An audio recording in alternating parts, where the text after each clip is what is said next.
There are really only 3 ways for an avoidant to turn secure, and they exist on the points of this triangle. Now, what I love about this triangle analogy is that by nature, it's connected.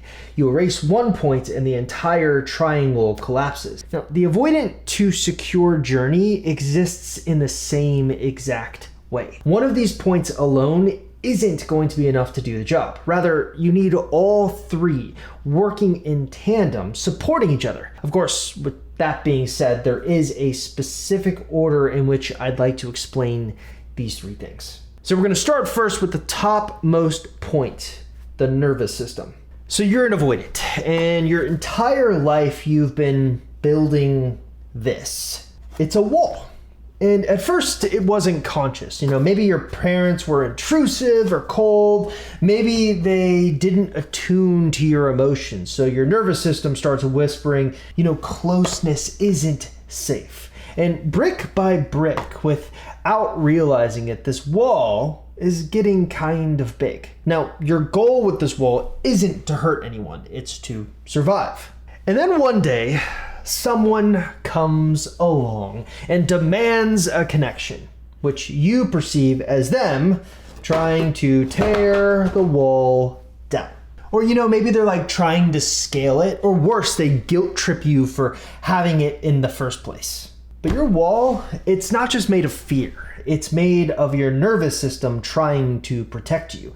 And that's where this journey really begins. Not with logic, not with love, but with safety. Before a mind can change, the body has to feel safe. And that's what the polyvagal theory tells us. Developed by Dr. Stephen Porges, it explains how your nervous system is constantly scanning the world, even without your awareness, asking, am I safe? Now, avoidants usually live in a state of chronic shutdown or fight or flight arousal, which means they're not rejecting you because they don't care. They're rejecting you because their body says, this is dangerous, this is too much. So the question we're asking in this video is, what actually starts to change them? Well, it's not pressure and it's not conversations. It's not even therapy at first. I've told this story quite a few times already, so forgive me for being derivative. But around 2021, I conversed with a therapist via email asking them to audit a few of my articles on my website. And it was this line in their findings that really stuck out to me. Attachment styles are formed in relationships, maintained in relationships, and reformed in relationships.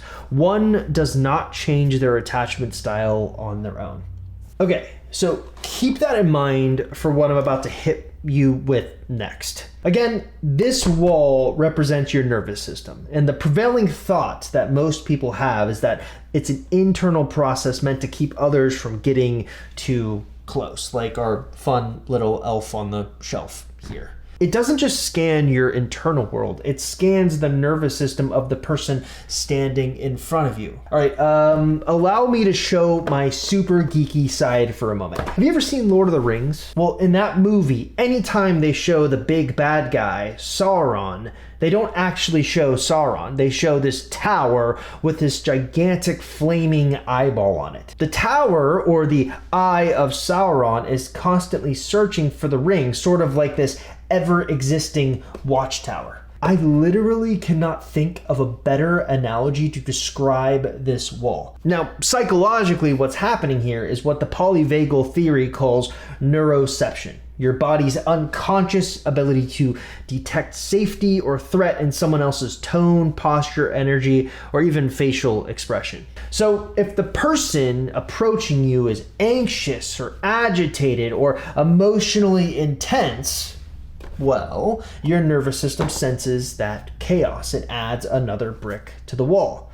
But theoretically, if they're calm, or they're not pushing or not chasing, they're not shaming, but still there, your body starts to notice something new. Not consciously, not at first, but deep in your wiring, it begins to whisper, hey, maybe I don't have to run. Maybe this is safe.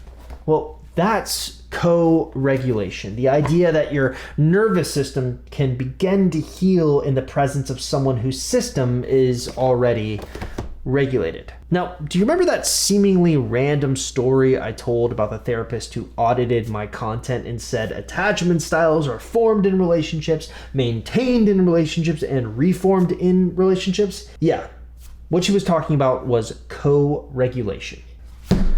Okay, the rigged dice makes another appearance.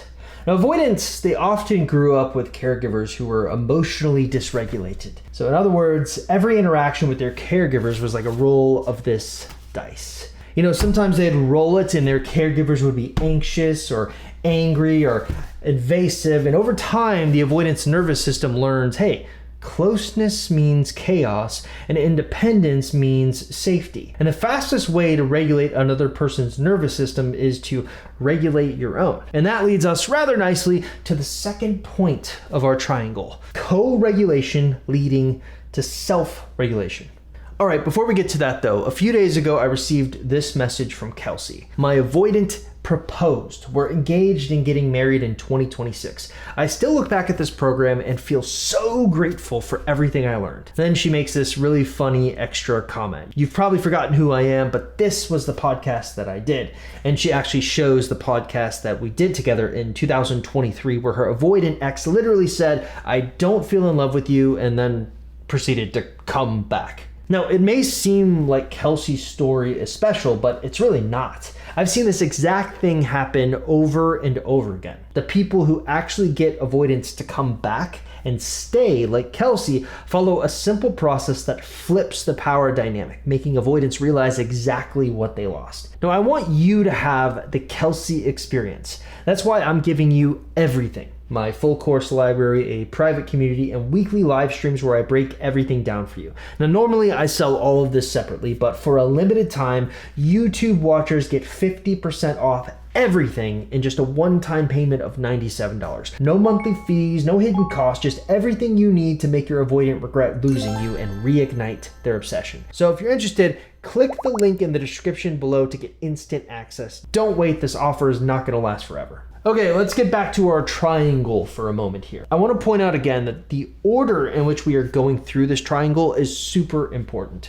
The reason I'm talking about this second is because it's really a bridge between safety and psychological change. All right, so here's the theory. Okay, so let's say that you've scaled the nervous system wall that we talked about with the first point of our triangle. Now, what awaits you behind the wall isn't sunshines and rainbows, nothing like that.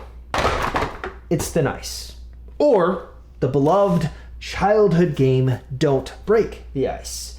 Now, this penguin, well, that's you. Now, you've been allowed into the inner circle, but just barely. Now the testing begins. I did a very long, much more detailed talk on the games that avoidants play during this stage in the video. But basically, what's happening here is because even though their body is starting to feel safe, their mind still doesn't trust it. So this is them saying something dismissive. This is them potentially pulling away for a few days, changing plans at the last minute. Not answering a vulnerable question. Getting a little dodgy there. Test. Again, in their mind, they're not trying to hurt you. They just want to see what you'll do when the ground starts to shift.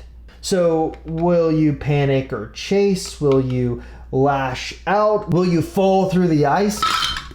Because if you do, you basically get pushed right back outside the wall. So what's the fix here? Well, that's where our third point of the triangle comes into play. You become boringly consistent. Now, we all know avoidants crave independence, but what their nervous system actually needs to feel safe in intimacy is predictability. Dismissive avoidants in particular associate love with inconsistency, withdrawal, or emotional volatility. So when they meet someone who is warm, calm, and unshakably consistent, it begins to remap their internal model of relationships. Now, here's the problem. Most avoidants make their tests so insane that no one can really pass them, and often they're doing it unconsciously, which, if you look at the comments to any one of my videos, tends to infuriate people. And that means that a lot of people are going to grow angry or panic, chase, overreact. or they'll just flip the game on its head out of pure frustration. Now here's the truth. The last point of the triangle is the longest part of the journey. The over and over and over again part. It's not sexy, but it's how attachment systems rewire. Have you ever heard of Hebbian learning? Pioneered by Donald Hebb, he found that neurons that fire together wire together. So your brain can literally rewire itself based on what it experiences the most often. It's 1970, and a scientist named Colin Blakemore wants to understand how the brain learns to see. So he takes baby kittens, newborns, and raises them in a special room. But this wasn't a normal room. In one version of his experiment, the room had only vertical black and white lines, like a jail made of stripes. There were no windows, there were no toys, there were no people, just lines going up and down on every wall. The kittens lived in this room for the first few months of their life, which for a kitten is kind of a big deal. That's when their brains are still developing. Now here's the crazy part. When the kittens finally left that room and entered the real world, they could no longer see anything that was sideways. Like if a ball rolled across the floor, they didn't react. If a horizontal line appeared, it might as well have been invisible. It was like their brain had deleted the ability to recognize anything but vertical shapes. Why? Well, because their brain had only been exposed to those vertical lines. So the neurons, the little messengers in your brain, learned, hey, vertical equals important, everything else just ignore it. Then Blakemore did the opposite. He raised another group of kittens in rooms filled only with horizontal lines. And when those kittens came out, well, they couldn't see vertical shapes. A pole, a person standing up, a tree. It didn't register. This is essentially Hebbian learning. And it's what scientists mean when they say neurons that fire together wire together. In other words, whatever your brain experiences the most becomes your default reality. So what does this have to do with avoidance? Well, it turns out a lot. Because if someone grows up only experiencing emotional distance, if love only came with yelling or withdrawal, inconsistency or rejection, well, that's what the brain wires itself to expect. And when something healthy comes along, like a calm, steady connection, their brain doesn't actually recognize it. At first, it feels wrong, uncomfortable, it's really suspicious. But if that healthy experience happens over and over and over again, like those lines in the kitten rooms, well, the brain starts to rewire. That's the slow, unsexy truth of how avoidance actually becomes secure. This is how co-regulation can turn into self-regulation. But here's the challenge with all of this. It kind of creates its own paradox, which is something that I'm calling the patience paradox. All right, so here's how it works. People want results so quickly now, but to change something as complex as an insecure attachment style into a secure one, well, it's not a quick process.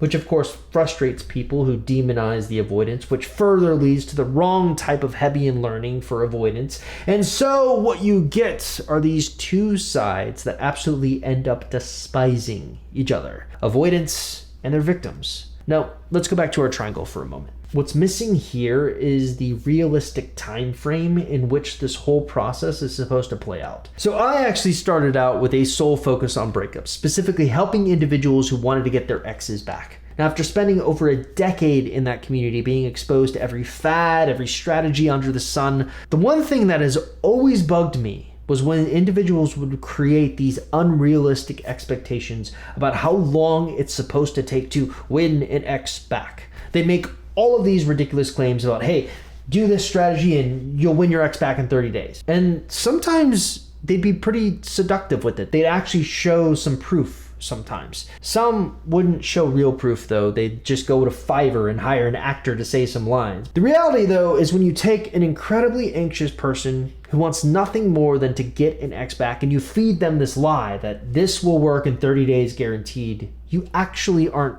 helping that person. You're conditioning them to chase fast outcomes instead of real healing. And you're teaching them to value speed over substance, tactics over transformation. And guess what happens when they try those quick fixes and they don't work? Well, they spiral harder, they blame themselves, they become even more dysregulated. And here's the deeper tragedy. That same need for speed it's leaked into how we treat avoidants too. We want them to crack open on our timeline. We want them to just communicate faster, to grow up and become securely attached in 30 days or less. But attachment trauma doesn't run on your clock. The human nervous system isn't Amazon Prime. And if we keep chasing these shortcut promises, whether it's to get someone back or change someone's wiring, we end up creating more damage, more disconnection. What people need isn't fast. What people need is real. And that leads me to my final point. In researching this video, I came across one last study, one that talked about this concept of earned secures. All right, what is that? Imagine we have 3 columns, and in each of these columns are 3 types of individuals. We start first with the continuous secure. These are the people who grew up with positive childhoods and they have a secure attachment style. In the second column, we have the insecures. These are the individuals who had troubled childhoods, which leads to an insecure attachment of some form. Then in the final column, we have the earned secures. These are people who did not have a secure upbringing, but developed secure attachment later in life, often through reflection, healing, or new relational experiences. So this study that I stumbled across tested whether these earned secures could maintain their attachment style even under high stress compared to continuous secures and insecures. In other words, the study seeks to answer that theoretically, if you are an avoidant and you earn a secure attachment, will it stick? The result was that under high stress, earned secures performed just as well as continuous secures and far better than insecures. What that means is that earned security is real, durable, and it's super resilient. It holds even when people are under pressure. And I say this for anyone watching who identifies as a dismissive or fearful avoidant. I want to show you that change isn't just possible, it's provable. You're not broken. You're not doomed to repeat the past. You're not stuck in some permanent emotional exile just because you didn't get what you needed growing up. Earned security doesn't just work, it holds under that pressure, even in the hardest moments, even when your life is messy, even when you feel like running away again. If you're willing to face discomfort, to show up when it's easier to shut down, to let someone get close even just a little, then you are already on the path to becoming an earned secure. Now, earlier in this video, I mentioned the 50% off deal on everything I've ever created. So if you're interested in claiming that, simply look in the description below and click the link you see there.